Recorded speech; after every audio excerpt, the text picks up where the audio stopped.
Good morning, everybody. Hello, and welcome to another Sunday Brunch Podcast.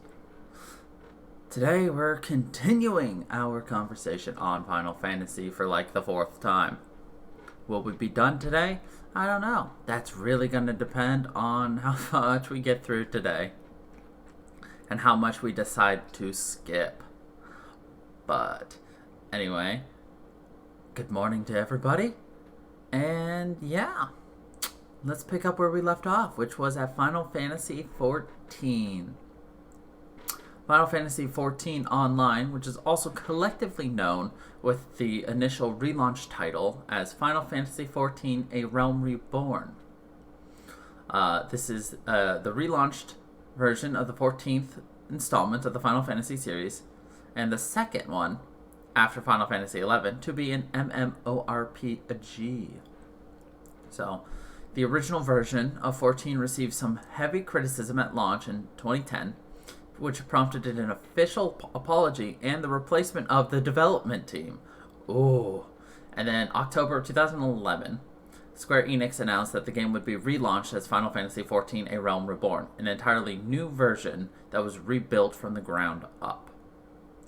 Like, holy crap. Could you imagine releasing a game and then just being criticized, so you fire everybody on it and then you replace it with a brand new team?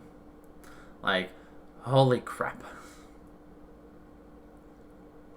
Let's see. A Realm Reborn would carry over the original game's settings, lore, and story, but feature a new client, server structure, graphics engine, interface, terrain, and content. So, the original version of the game, termed version 1.0 or Legacy, receives its final update in November of 2012, and its service concluded that December. Alpha testing for A Realm Reborn commenced in November 2012, with beta testing following through the first half of 2013. The game officially relaunched on Microsoft Windows and PlayStation 3 on August 27th, 2013, and then officially launched on the PS4 April 14th. Support for the PS3 version ended in June. Support for 32-bit operating systems ended in July of 2019. The first expansion for 14 was Heavensward, was released on June 23rd, 2015. The second expansion, Stormblood, was released in 2017. And the third expansion, Shadowbringers, was released July 2nd of 2019.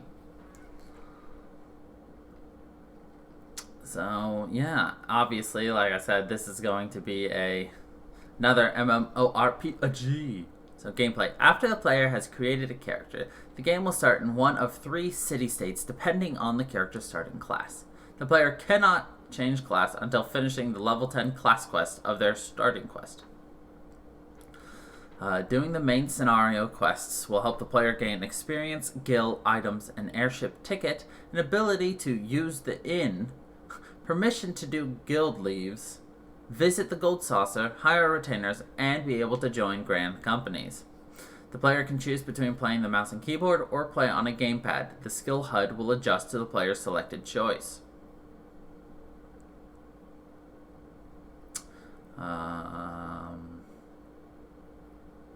Let's see, leveling and partying. There are 2 methods of seeking parties. There's the Duty Finder and the Party Finder. The Duty Finder is a dedicated party search system for undertaking instanced duties. It allows the players to form an allocated party with other players, including players from different worlds or servers on the same data center. The Party Finder allows recruiting with more varied and specific criteria, such as participating in fates. Players can also manually invite party members at any time.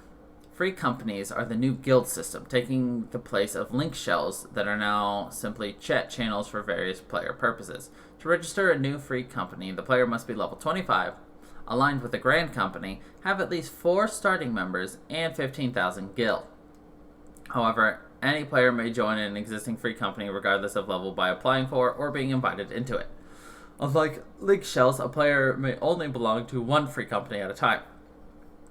Free companies offer several unique ways to play with an established group of players, including a shared housing system and special bonuses.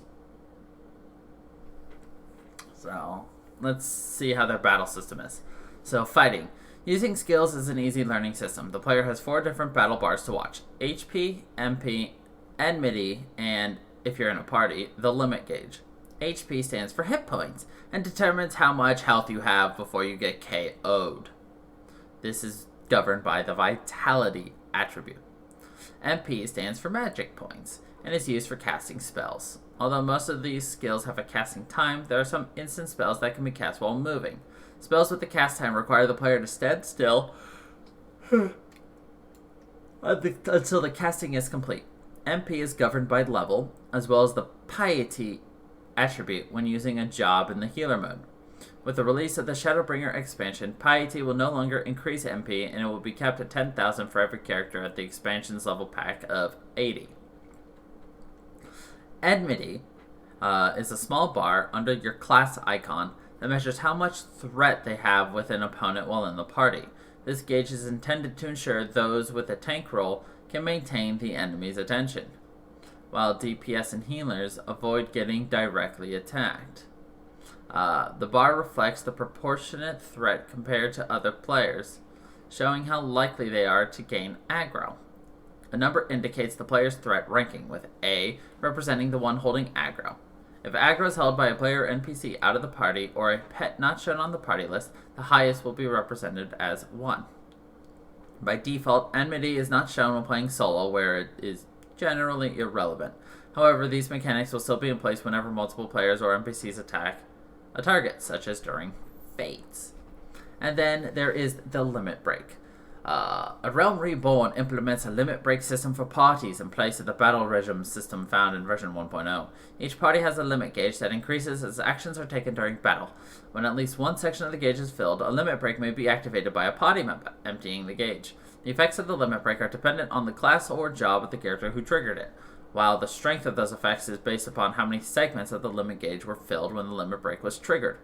A tank class will increase the defense of the party with his limit break. A healer will use a healing effect that can raise at level 3. A physical melee DPS will unleash a powerful attack.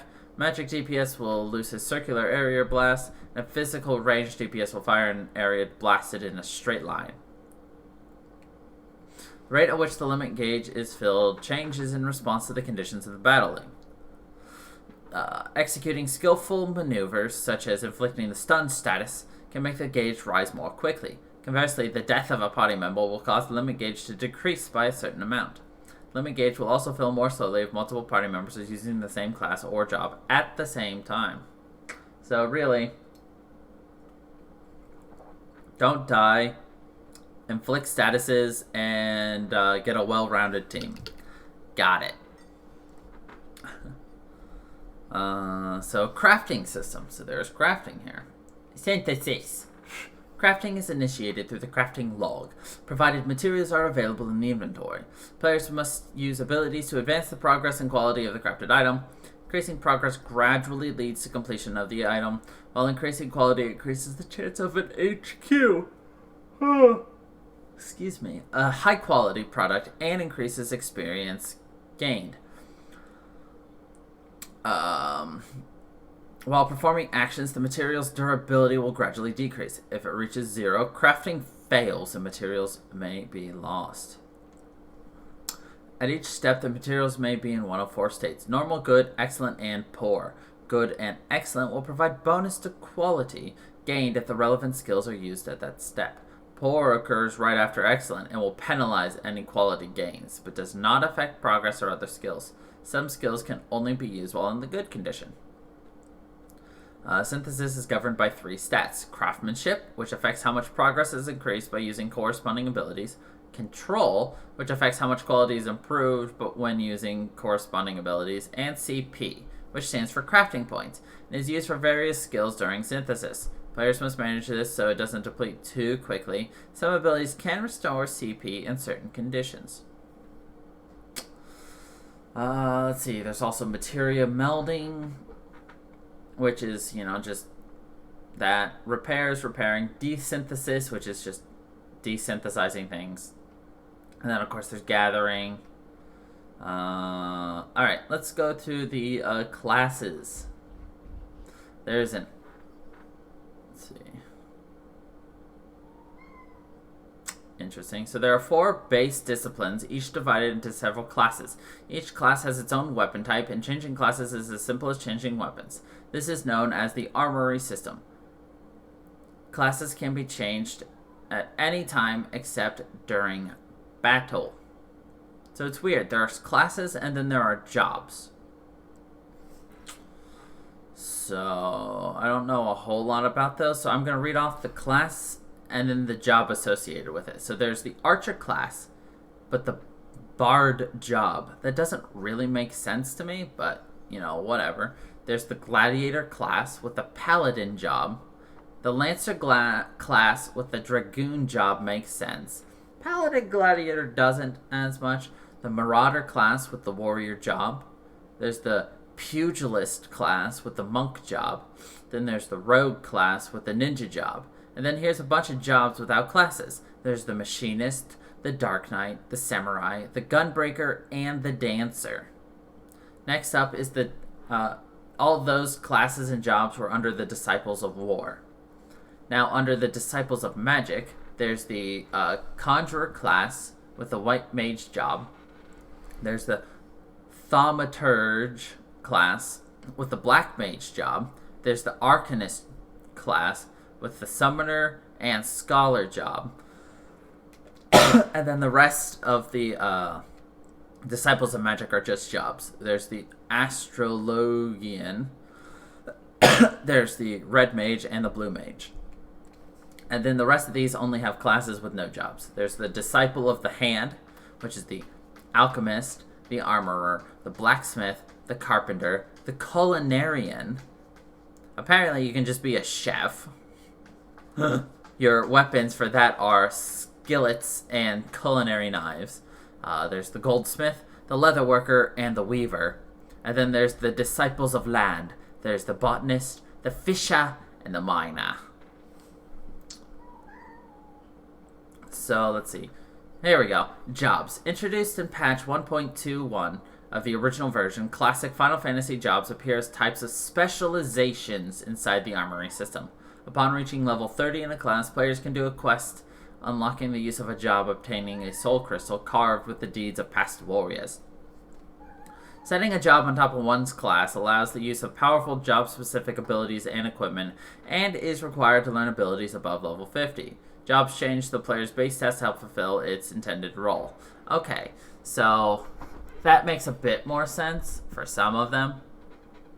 The Archer Bard one does not make sense, but, whatever. Some of the other ones do make sense, like a Dragoon is a lance user and everything, so yeah, I don't really know much about the rest. But like some of these that just have jobs, I guess, for instance, maybe it's like, okay, I just had to keep reading. So the level 30 class quest for the base class, like the Gladiator, once you hit level 30, you have to get Gladiator level 30 to get Paladin. It has to be completed to unlock its respective job quest. The secondary class requirement for unlocking jobs has been removed as of the 4.0 job. Okay. So, new jobs added in expansion have no base class. Equipping a weapon from these jobs will automatically equip the relevant soul crystal. Heaven's Sword and Stormblood just require any class at level 50 to unlock, and start at level 30 or 50 respectively. Shadowbringer's jobs require any class at level 60 to unlock, and start at level 60. Interesting. Let's see. Your playable character is going to be the Warrior of Light. Cool. Alright, let's look at these playable races, shall we? There are 8 playable races, 5 of which resemble those from Final Fantasy XI. Each is divided into 2 clans. In the game's initial release, there are 3 missing genders: the female Rogue Dane, the male Makote, and the female Highlander Her. But these became available on launch of A Realm Reborn. A recent players' poll presented the possibility of mixed races. but nothing has been confirmed as of yet. So the Hyur are a race not originally from Eorzea, having migrated there and bringing their technology with them. They are split into two clans, the Highlanders and the Midlanders. They are similar to Humes from Final Fantasy XI. Okay, so the Hyur are Humes. The Lullafell are a race from the South Seas. The race consists of the Plainsfolk and the Dunesfolk. They are similar to the Taru Taru. What is a Taru Taru? Taru Taru are like the chipmunk-like dwarves from 11. The Makote are a race from Eorzea, and like the Hyur, are not native to the region. Makotes are either seekers of the sun or keepers of the moon. They are cat-like beings, similar to the Mithra. What are the Mithra from? Also from 11, yes. So, we got the Makote, finally, in a game. The Rogadine are a race from South Eorzea. This maritime race is broken into two tribes, the Sea Wolves and the Helgard. They are like the Gulka. So, large humanoid with a vaguely earth sign appearance. So, kind of like a hairy ogre. Okay, the Elezen are the race that has lived in Eorzea the longest and coexists peacefully with the other races. Elezen can either be Wildwood Elezen or Duskwhite Elezen. They're similar to the Elven.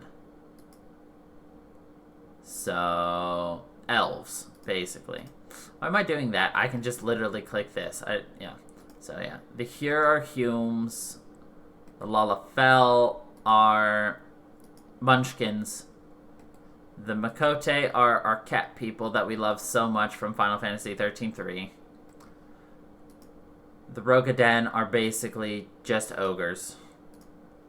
The Elezen are elves, which we kind of knew. Next are the Aura.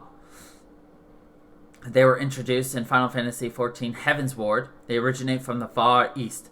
They are divided into two tribes, the Rain and the Zala. They appear to be half human, half dragon, but are explained by the producers to be more part demon in origin. Okay, so they've got like... Okay, so the... I should mention this for all the other ones, like the ogre ones. The male ogre ones look like grotesque monsters. The females just look like normal females. As you expected. Let's see. There are the Hrothgar, introduced in Shadowbringers. They originate from Ilsabard. This bestial race is divided into Hellions and the Lost. In contrast to the last class, females are seldom seen. And as such, only males are playable. They are based on the Ronso. That's cool. And finally, there's the last playable race, the Viera. They originate from southern Othard. Viera are divided into the Rava and the Vina. Like in Ivalice, males are seldom seen, and as a consequence, only the female Viera can be played. I specifically saved that one for the last, by the way.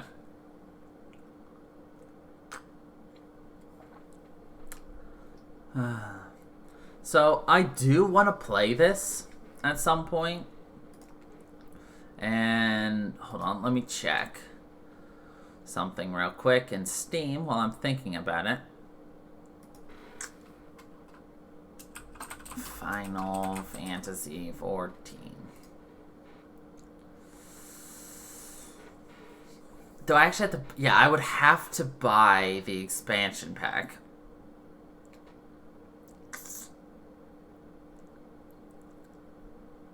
Basically, expansion pack of $40, and then of course you can get the starter pack.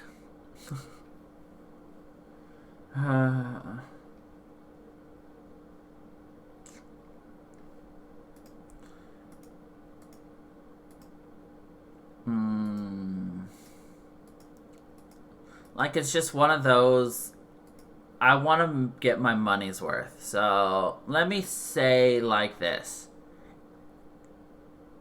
If everything goes on lockdown again from the virus, and I actually, and work gets put on hold,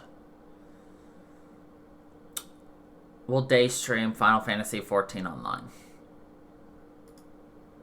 I think that sounds fun.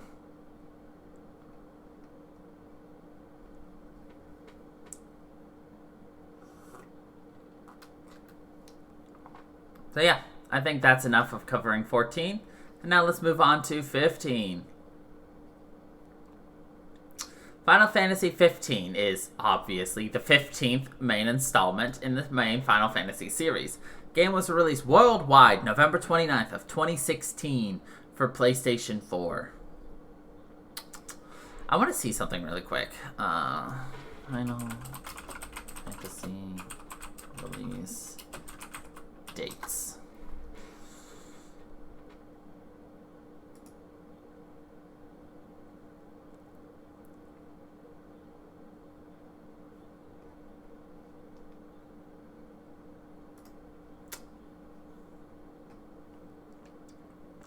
Let's see. Let's go more towards the modern. So, 13 was released in 2010. 14 was released also in 2010. Realm Reborn was released in 2013. 15 was released in 2016. 12 was in 2007. Alright. So judging by these dates, actually, there is a fairly good chance that 16 comes out next year. Actually, a really good chance that 16 comes out next year. Anyway, it was directed by Hajime Tabata, but development began under Tetsuya Nomura. So, fun fact, Final Fantasy 15 was originally supposed to be called Final Fantasy Versus 13, which was supposed to be completely based on 13 and supposed to be a continued series of 13. It was scrapped at one point, and then Final Fantasy took on other things. So Final Fantasy 15 is the first action RPG in the main game series, and the first single-player Final Fantasy game to be released with the game as a service model, receiving numerous free updates as well as paid DLC and seasonal updates. The story is told over the course of 15 chapters. Oh god, we're only on chapter 3. It focused on Noctis Lucis Callum, a prince from the kingdom of Lucis, who fights to reclaim his throne and must go to fulfill a greater destiny. I do know later on into the game, it goes in terms of what you can do.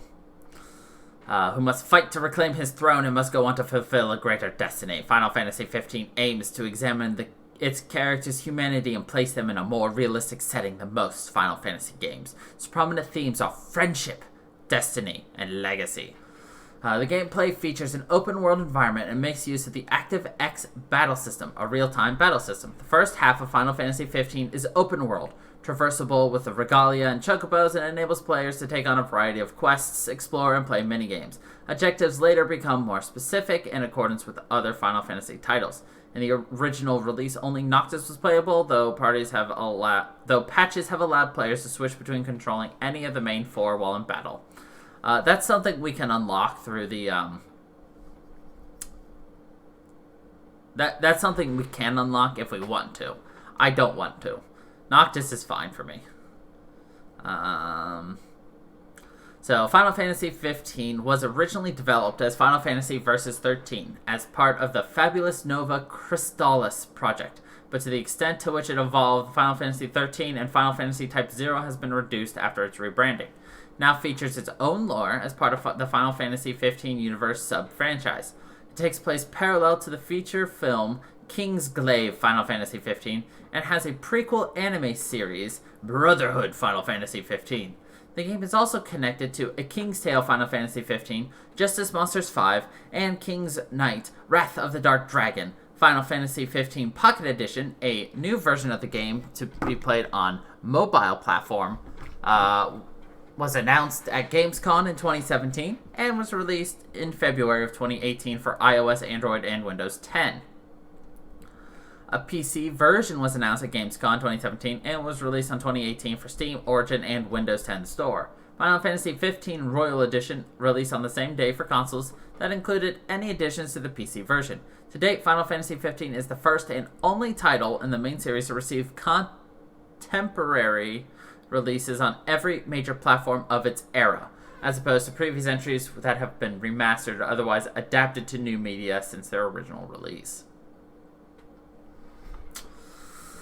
Final Fantasy XV is an open-world action RPG game in which players assume control of Noctis Lucius Callum, a prince who can perform a variety of actions related to both field exploration and combat.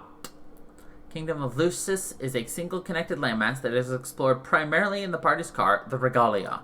Locations can also be investigated on foot and by riding on Chocobo. Open-world locations visited in the path can be fast-traveled to.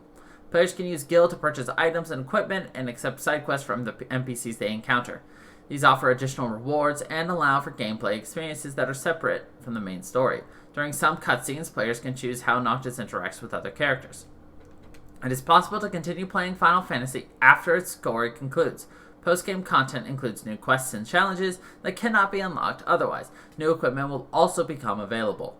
This additional material is intended for parties that are of a higher level than required for the story's final chapters. New Game Plus was also added as a feature in a later patch. Final Fantasy XV supports the PS4 and Xbox One's social media functions, allowing players to share screenshots and video clips. One can access the PS4 version on the PS Vita, which uses data streamed from the console. The battle system. Battle system is called ActiveX Battle, or AXB. Combat is seamless and takes place in real-time environments that incorporate all regions of the surrounding landscape. The wait mode freezes time when the player is not moving, so the player can select targets and actions at their leisure. This was enhanced with the implementation of the Crown Update, which enables players to obtain information from Libra at a faster pace, as well as replenish the weight gauge by defeating enemies. I still don't know how to use the weight gauge. Please remind me to look that up later. Players can destroy parts of some foes' bodies, temporarily debilitating them. Monsters come in many sizes and use different attacks, even if they are of the same species. Combat begins as soon as Noctis and his friends are approached by an enemy, attack an enemy, or get too close to it. A red encounter gauge appears at the top of the screen when one is near a hostile unit. Players usually have the option to flee at any time. The party's HP is restored over time. If the members lose their HP, they enter the danger status, and they are unable to attack or use abilities until they are reduced to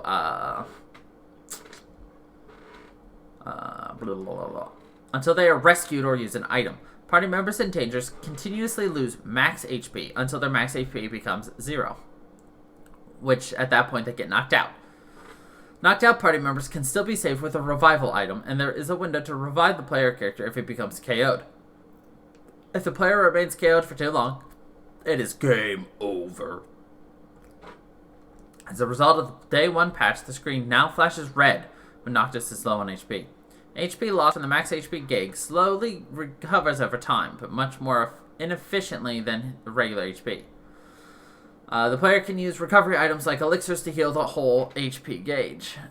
The player can respawn to enemies by blowing a special whistle included in the Final Fantasy XV Day 1 patch. Don't have that one. So there are 3 available button layouts. The combat relies primarily upon 3 buttons. The attack button has the player attack enemies. When held, the player will continuously attack with a selected weapon, and when out of range, he will approach his target to attack them. Pressing the button in combination with directional buttons can execute different versions of the attack. The attack prompts can appear when allies perform techniques, and after parrying enemy attacks. The player can perform aerial attacks by jumping before using the attack button, or by warp striking to airborne targets when playing as Noctis. When Noctis learns Air Step from the Ascension Grid, he can stay airborne while attacking, although this will consume Imp. Attacking while mid-air can have Noctis perform different attacks than usual, such as descending upon enemies from above with a spar. The defense button has Noctis phase through enemy attacks when held and dodge roll when tapped. When playing as the other characters, they dodge without phasing. Phasing through enemy attacks consumes MP, although this can be mitigated by unlocking nodes in the Ascension Grid. Holding the defense button next to suitable cover has the player crouch and restore his HP and MP more rapidly than usual. Dodge rolling does not make one invincible for the duration of the roll, and is often used for positioning during battle.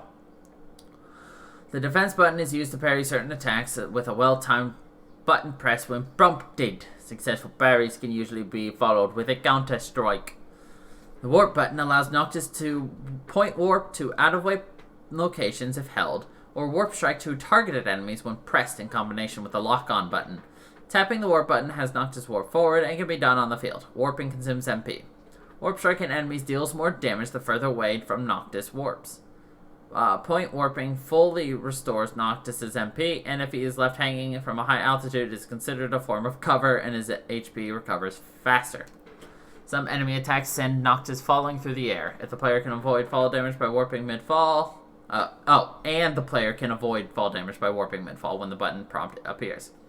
If one's allies are nearby, they can perform link strikes, powerful combo finishers that are performed automatically if one is in the proper situation. Noctis and friends can also blindside enemies if they strike from behind. Gladiolos, Ignis, and Prompto were made playable specifically because each of them got a DLC episode.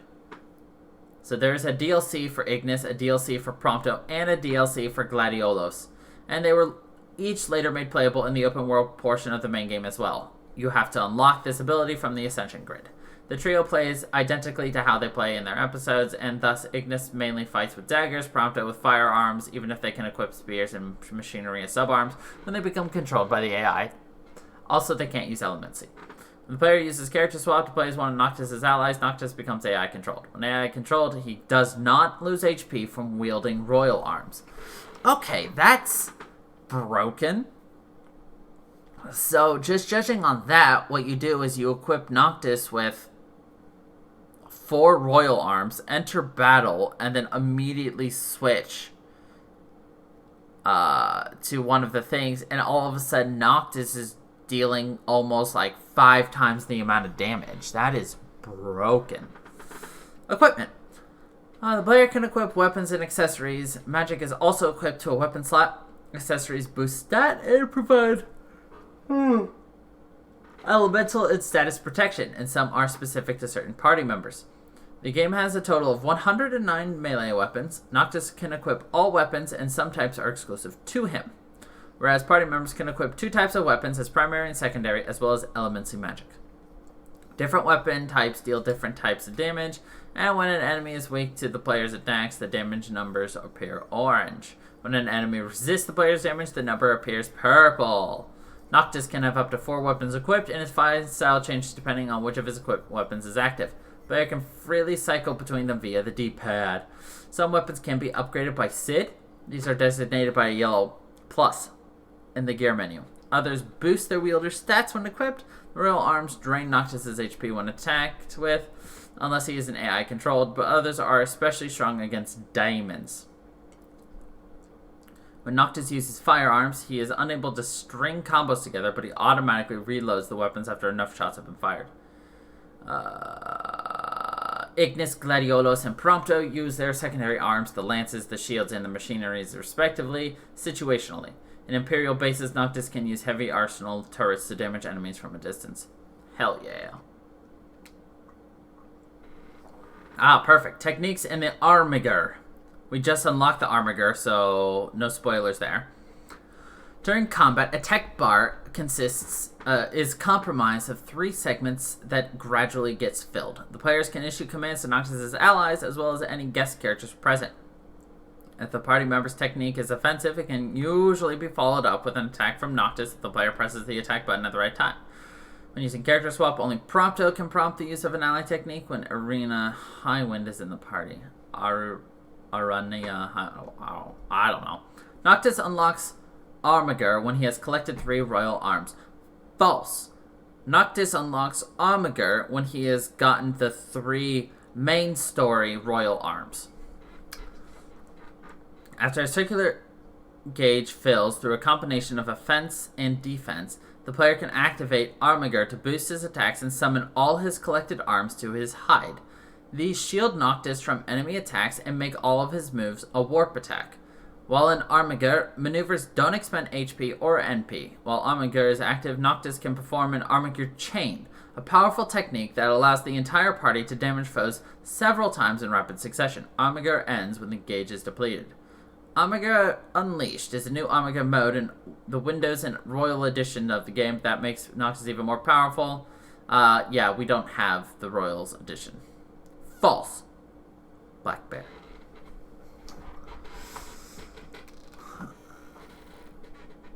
Bears beats Battlestar Galactica. Magic. There are 2 types of magic, elemental and ring magic. Elemental magic is available from the start, and ring magic is unlocked in the 13th chapter. We're going to ignore the ring magic because we don't have that for quite a while. Elemental magic does not cost MP. Instead, it must be equipped like a weapon. Spells in this class can be used a certain number of times before the spell will be depleted, and they can also be equipped by Noctis' allies, who will then use them when controlled by the AI. Players can craft new spells through the art of elemancy. The player can restock the necessary elemental energy by absorbing it from special spots on the field. By adding treasures, ingredients, or items to a spell during crafting, players can create magic that has a variety of different effects. For example, some debilitate enemies, while others heal the caster. Elemancy allows players to obtain powerful spells early on. Elemental spells are AoE attacks that harm both enemies and party. Weather affects the spell's effectiveness. Casting fire on a clear day chars the surrounding landscape and causes monsters that fear flame to flee. Conversely, fire spells are quickly extinguished while it's raining, but thunder spells are enhanced. Damage to the environment sustained from magic is not permanent. We haven't gotten there. We ignore. We can ignore.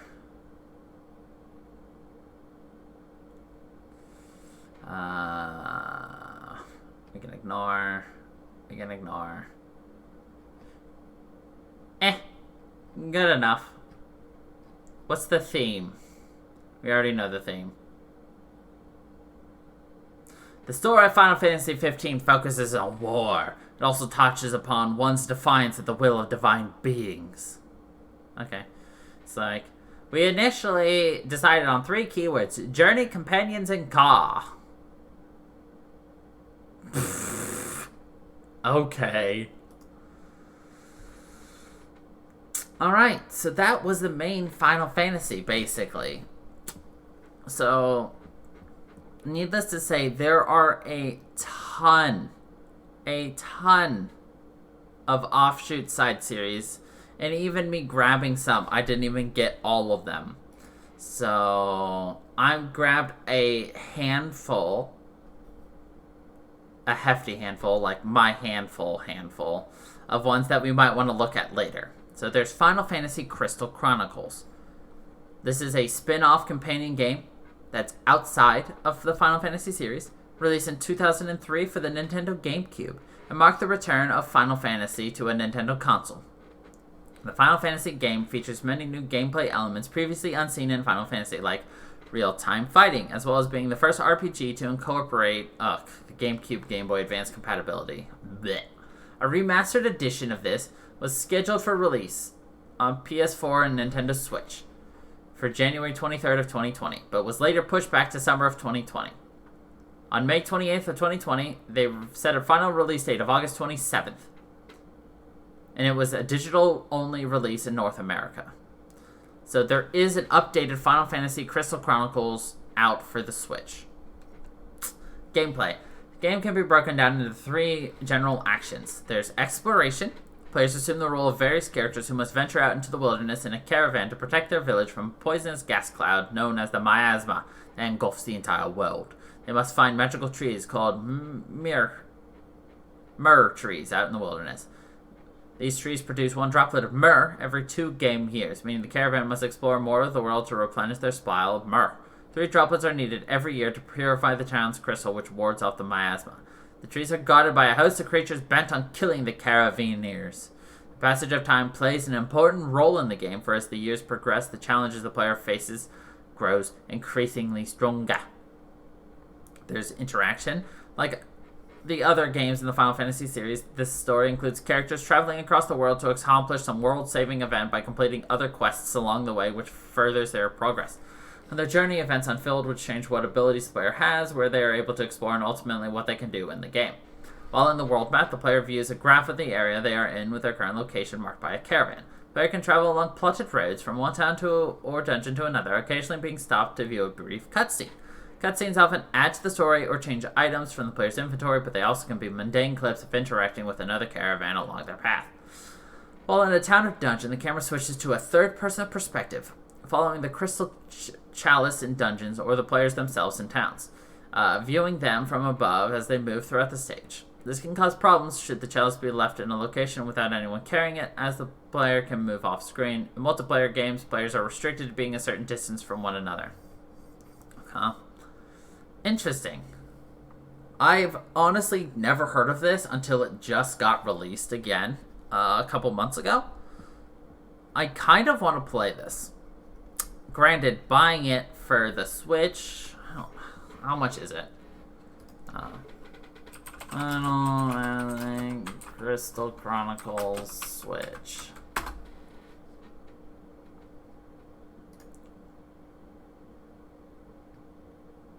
It looks adorable, I will tell you that.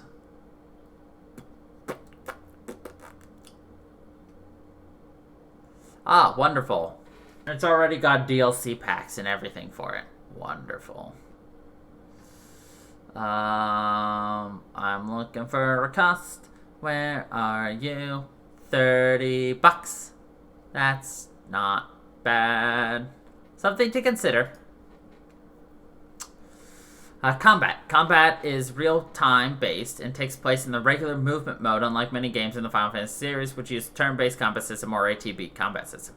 Players' free movement in the stage and acts in real time depending on the option selected. Combat is comprised mostly of physical or magical attacks. Attack is permanently a part of the player's ability slots, along with defend. All using these commands swings the weapons once. Pressing A with correct timing multiple times in a row will cause a 3-hit combo faster than 3 individual attacks. Holding the A button down will have the Carabiner start a focus attack, which has a special effect depending on the weapon used. In order to cast a spell, a Magicite Orb or Magic Ring must be assigned to an ability slot. Interesting. Playable tribes. There are 4 tribes or character classes that the player can choose from, each with its own unique strength. A well-balanced party will draw upon the strengths of each race, which makes the game ideal to play with 4 people, but you'll only play as 1. The 4 tribes are the Clavet, very human-like in their appearance and peaceful by nature. They use swords and shields in combat. Clavets are traditionally famous. Clavets feature the strongest defense and powerful magic casting abilities. A large Clavet community has settled west of the Jagan River, in the fields of Fume. The Fume caravan is made of 4 Clavets, which journey away from their farms to collect mirror for their crystal back in the farmlands. There's the Lilti, which are short, stout people with reddish fur and leafy hair and something of a mane. They don gauntlets and wield spears as their weapons. Liliths are traditionally warriors rather than spellcasters because they have the highest attack power and the worst magical power of all the races. Various characters will tell of a time when Liddies ruled the world with powerful soldiers keeping people safe from the threat of monsters. Now, Alphitaria is a large city which is mostly inhabited by Lilties. Both Mars Pass and Alphitaria have caravans comprised of the Lilties. Yuk are tall, mysterious creatures. Their appearance is humanoid in shape, but their head are always covered by helmets, and their hands that look something like wings. Oddly enough, they have a set of wings on their back as well. They wield hammers in battle, and they are rarely used over spells due to the highest magic and lowest attack.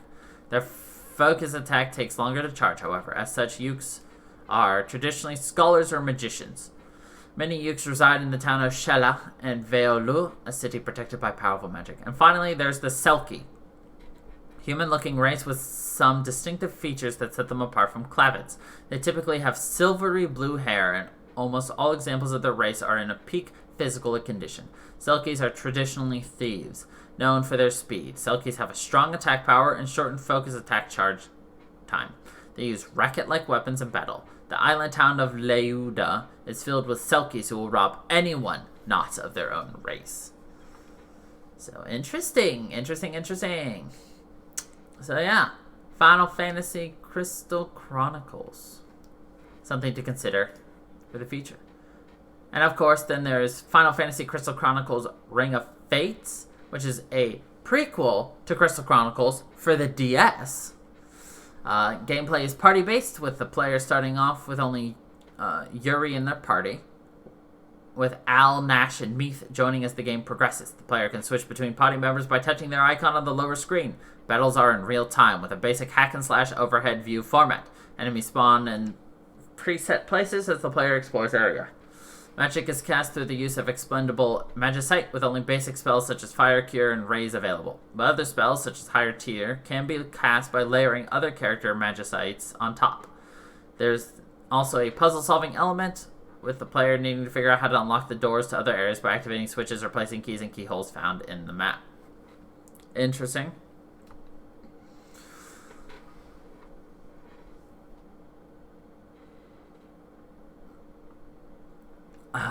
The playable characters are Yuri, the younger Clavit brother of his twin sister Chelinka.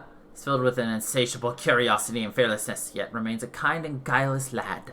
Naturally optimistic and undeterred by circumstances, he willingly risks his life for the sake of others. He uses a sword as a weapon. Originally, his father gave him the old hatchet for a weapon. There's Al-Hanalam, who is Yuri's Yuk magic teacher. He is affectionately known as Al by the twins, due to his habit of finishing sentences with Al, is an authority on magic and medicinal herbs, as well as a master of magical techniques. As a calm and rational mentor of the twins, he is ever mindful of these precious charges he has known since birth. Despite occasional signs of exasperation, his disciplinary resolve is no match for the charms of the children. Then there's Nash. He is a Selkie youth, exemplifies the agility and flexibility common among others in his tribe. His quick perception and responsiveness to his surroundings provide life-saving assets to his allies time and time again. He often speaks in fractured sentences and is shown to be very close to animals. And finally, there's Nuth Kryam, who is the Lilty alchemy teacher. So there you go. This game allows you to have everybody, which is kind of weird, but, whatever. So yeah. So the Crystal Chronicles could be an interesting series. Final Fantasy's Crystal Chronicles My Life as King is on the Wii. It is a country building simulation. It was only available via the Wii Shop channel, and because that is offline, this game is no longer available. So, RIP.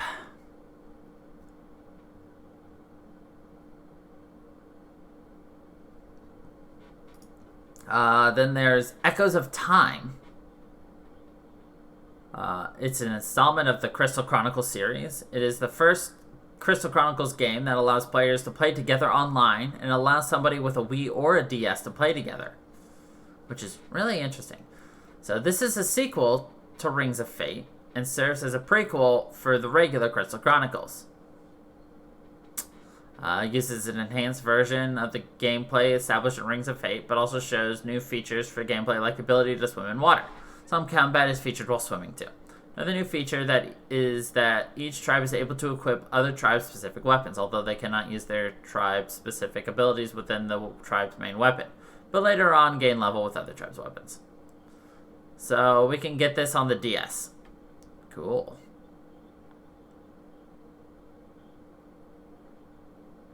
Let's see. Players create their own playable character, choosing their character tribe and gender. Appearances can be changed through different headgear and body armor equipped. Hair color is also customizable, unless you're a Yuke, though only by talking to the Artemision. While each tribe can use any weapon, they have skills that can only be used with their specific weapons. So the Klavits use swords, but can also use axes. The Selkies use bows and rackets. The Lilties use spears and hammers. And the Ukes use staves and books. So yeah, that's something we can consider for the future, is playing the Crystal Chronicles series. Let's see. Then there's Crystal Chronicles, My Life as a Dark Lord. Also no longer available, because this was only available through the Me Shop channel.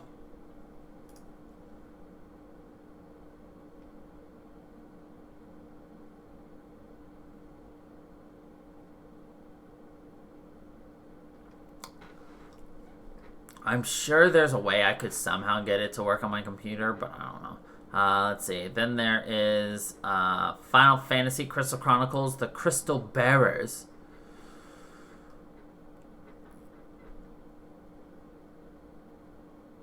I don't see... What's it for? This is for the Wii.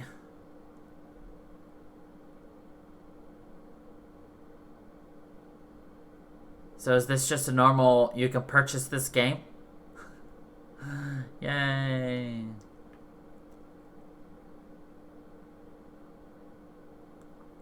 Interesting. So unlike previous Crystal Chronicle games, which focus on multiplayer RPG dungeon crawling gameplay, the Crystal Bearers is an action-adventure single-player experience with open-world gameplay. Lael, the main character, can battle both on the ground and in the air. He's able to pick up objects and enemies with his kinetic abilities. Characters make use of their kinetic abilities in battle as the main form of combat.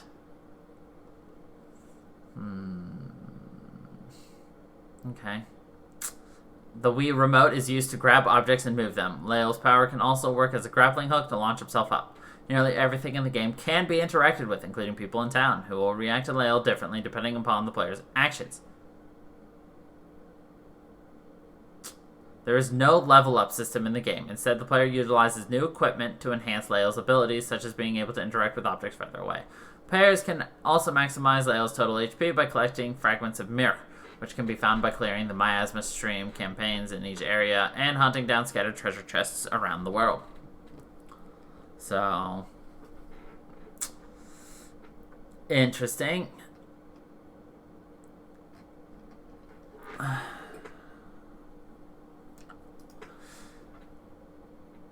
So yeah, that's basically all of them.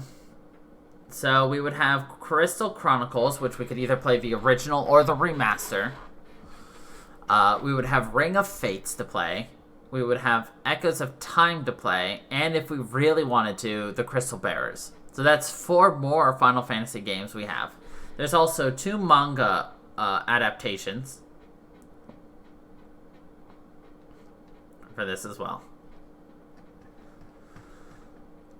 So something to consider. Let's see. Then there's Bravely Default. The Bravely series is a video game franchise published by Square Enix. Turn-based JRPG set in the fantasy world of Luxendark, with recurring gameplay elements like a job system, mostly inherited from the Final Fantasy franchise, and the unique Brave Default and Bravely Second battle mechanics, not found in Final Fantasy. The series has been distributed on many platforms, beginning with the Nintendo DS, and including web browsers. Interesting. So the first game, Bravely Default, was originally conceived as a Nintendo DS sequel to the Final Fantasy spin-off Nintendo DS game, The 4 Heroes of Light. Although ultimately it had all its characters and locations renamed and acquired a unique title, so as to be perceived as brand new IP. Still retained elements like its traditional storyline of crystals and the Warrior of Lights and the traditional job system gameplay. The game spawned a free-to-play web browser game called Bravely Default Praying Brage, and a sequel, Bravely Second End Layer, also released for the 3DS. Another game, Bravely Archive, was released in Japan targeting mobile devices. And then there's Bravely Default Fairies Effect, which was also released in Japan. The Bravely series usually puts the player in control of multiple characters in a party, at least in the core 3DS games. The player will build the party's strength by gradually acquiring new abilities, equipment, and jobs to handle more powerful opponents. In the core games, this task extends beyond the main story with challenging super bosses and bonus dungeons. The battle system is primarily menu-based, with a variant of the traditional turn-based combat where the player and enemy party takes turns executing commands, without relying on time. Instanced battles are based on random encounters while roaming the world map and dungeons. Battle commands feature a basic physical attack with the equipped weapons, special commands such as magic and summoning enabled by the job system, and a set of items, though you can also flee. Characters have HP and MP. Games also feature elements and status effects, nuances which can affect the course of battle, with enemies and allies using them to attack and exploit each other's weaknesses and or to defend themselves, as well as to prepare for an upcoming encounter. The core game also uses a system of stock points called BP, or Brave Points, which characters use to gain extra turns. Every character has a personal set of BP. The default command skips a turn to stock a BP. The Brave command uses the BP to move up to 4 times. The player can drop into a negative and up to -4 negative BP, which will result in a combo of turns. Subsequently, enemies receive multiple turns in a row until BP returns to 0. Growth. Characters' growth determines how player characters learn new abilities and boost their stats. The leveling game mechanic allows characters to raise their level through experience points earned in battle to improve stats. The job system allows players to assign characters a job, choosing from Black Mage, White Mage, Monk, and Thief, among others. Character's job determines their base abilities and stats gained, and is leveled by gaining JP, or job points, which is accumulated from battle, allowing characters to learn different abilities.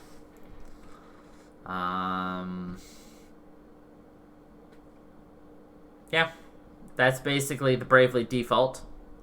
I know quite literally nothing about the Bravely series.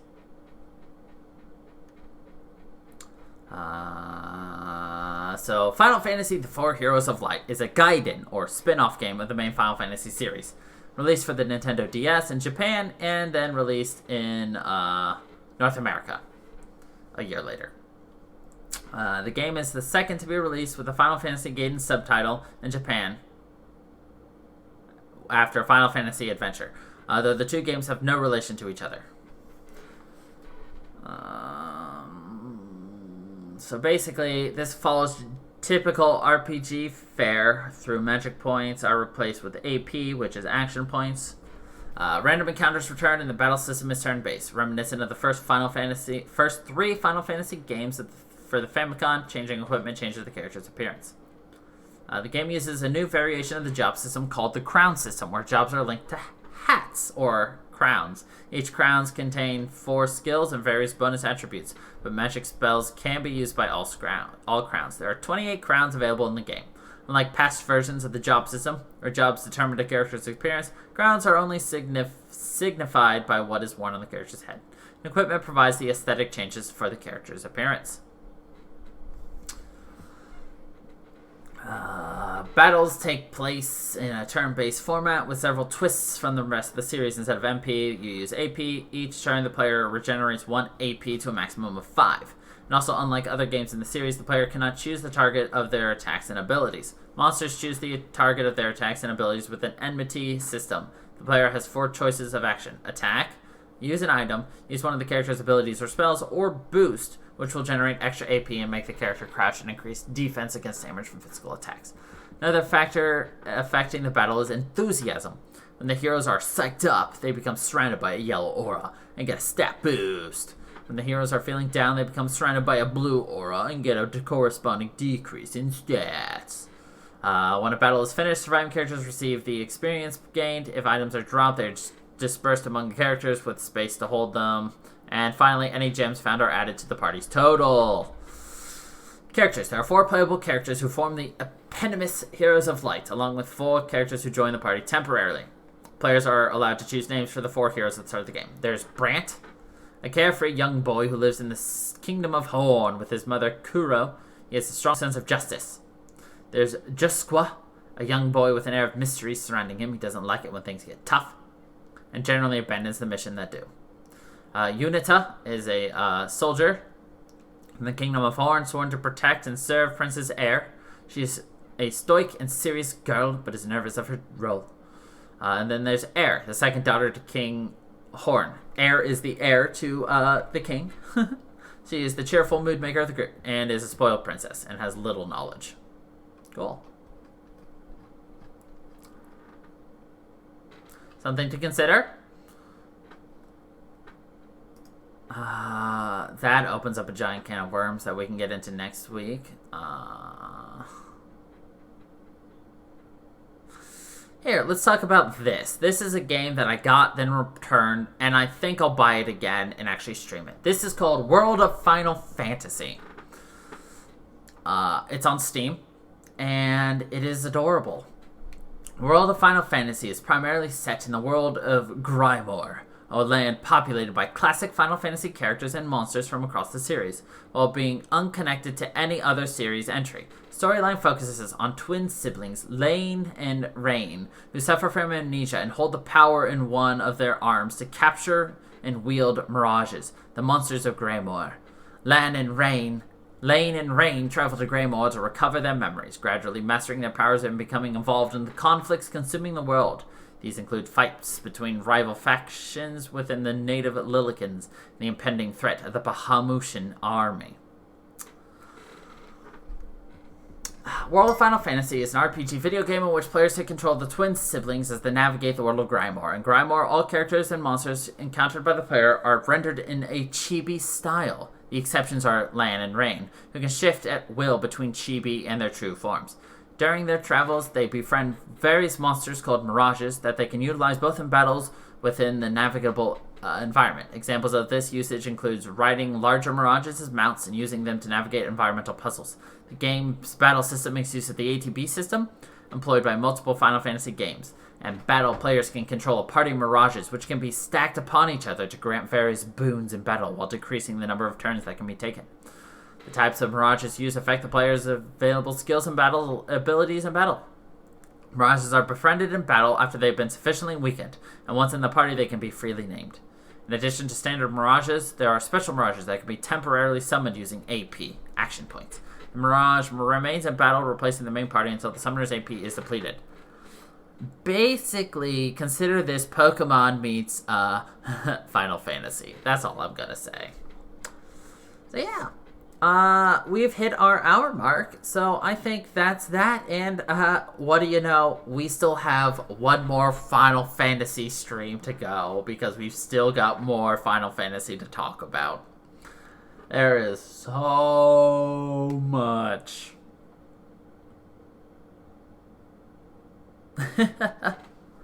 I'm glad you love this. I mean, Final Fantasy is huge, to be honest, and we're still not touching on all of it because honestly I can't even find a true repository of all Final Fantasy spin-off stuff. So yeah, of course. Anyway, thank you everybody for watching. I hope you all enjoyed, and until the next time, everybody, hey funky people.